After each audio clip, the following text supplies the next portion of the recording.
Colin is in Windsor. Colin, what would you like to ask Mick? Good morning, James. Good morning, Mick. And Mick Lynch, fantastic work. I've been so impressed with what you've done over the last few months. Thank you. My question is, do you believe that British workers' rights will be enhanced or weakened by us leaving the EU?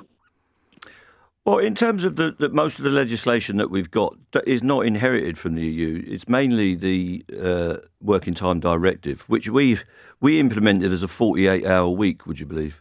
So it's a very diluted version of what come. But it's up to the government at Westminster whether they want to change those laws. All of the laws that we had inside the EU are now written copied straight into British legislation. So if you want to change any of those laws for better or worse, you now have a sovereign right to do that. If you're in the EU, you can't. But if you take the last Corbyn manifesto, which I obviously support, it's likely that manifesto was illegal under the European Union because you cannot go to public ownership of the leading parts of the economy, the railways, energy and the rest of it. What have they just done in France with EDF? Well, they've used an emergency power to cap it. The EDF was already... But within the bounds of EU legislation. Yeah, they have. But if you they haven't got round to the energy. The fourth railway package that was brought in by the EU means that all railway services have to be subject to privatisation. And they're doing that in France, Germany, Italy and Spain right now. So there is more wiggle room than perhaps some of your arguments allowed. There may be wiggle room, but the French and Germans tend to interpret what they do more liberally than we do. Yeah, but they're members of the same institution. So yeah, the RMT's position is driven, because a lot of people are very interested in this. It's driven by the conviction that you couldn't have a programme of full renationalisation under European Union. Yeah, and I don't think you can. So certainly the railways could not be taken into public ownership, or they can only be taken temporarily into public ownership under the fourth railway package. And those packages are going to be brought to all public services. And things like the free movement of labour, which many people appreciate, and I'm not against people moving to get a job, but it also means that you have to inherit the terms and conditions that are brought. So you had what was called the Viking Laval case, where Lithuanian workers were posted into Scandinavia and they brought Lithuanian wages, which obviously undermines the local market. So there are problems about the free movement of labour and capital that undermine collective agreements. And we're not going to get into a half an hour ding-dong about this. No. But you're cherry-picking again. I mean, there are plenty of... Well, everyone does that. But some people think you're a refreshing change, Mick Lynch. You can't use the everybody does it defence. No, but you can't seriously look at what's happened since 2016 and not regret, in part... I do regret that there is a Conservative government bringing... What were you expecting? Well, we were asked in principle, weren't we? Yes. Do you approve of the European Union and do you want to remain a member of it?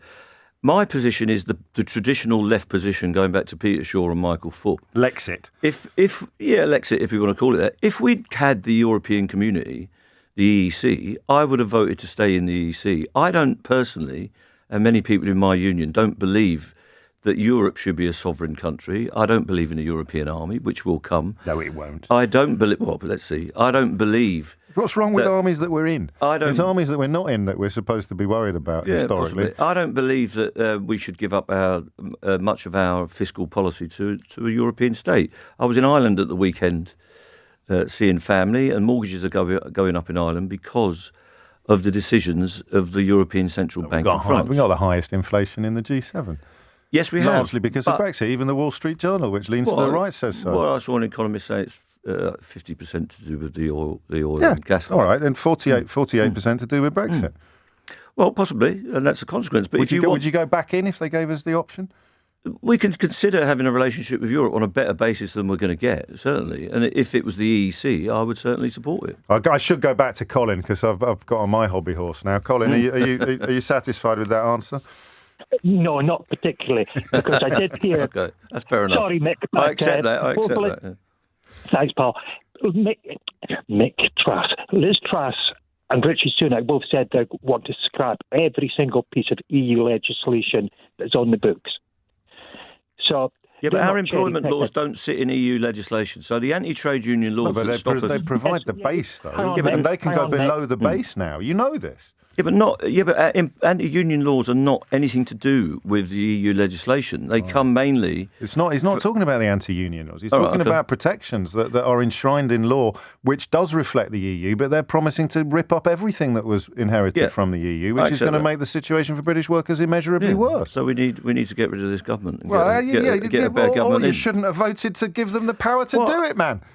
Well, no, they would have the power to do it anyway, because the deal that they were. Let's not forget that Cameron was elected on a basis of renegotiating the relationship with Europe. So the only way they wouldn't have had the referendum was to get some of those freedoms anyway, which is what the Cameron was elected for. Maybe. Back to Colin. Sorry, I said I was not going to eat your lunch, and I just did. Aye, okay. Sorry, Mick. I'm in total disagreement about EU. Yeah, that's part of democracy. There's a golden rule in life. Never trust a Tory. And they are going to demolish every workers' right they can possibly think of, and ones that we even haven't. And you waved it through. I waved it as passing by, perhaps. We didn't believe in the EU. We never did. Some of us who have socialist leanings and socialist backgrounds.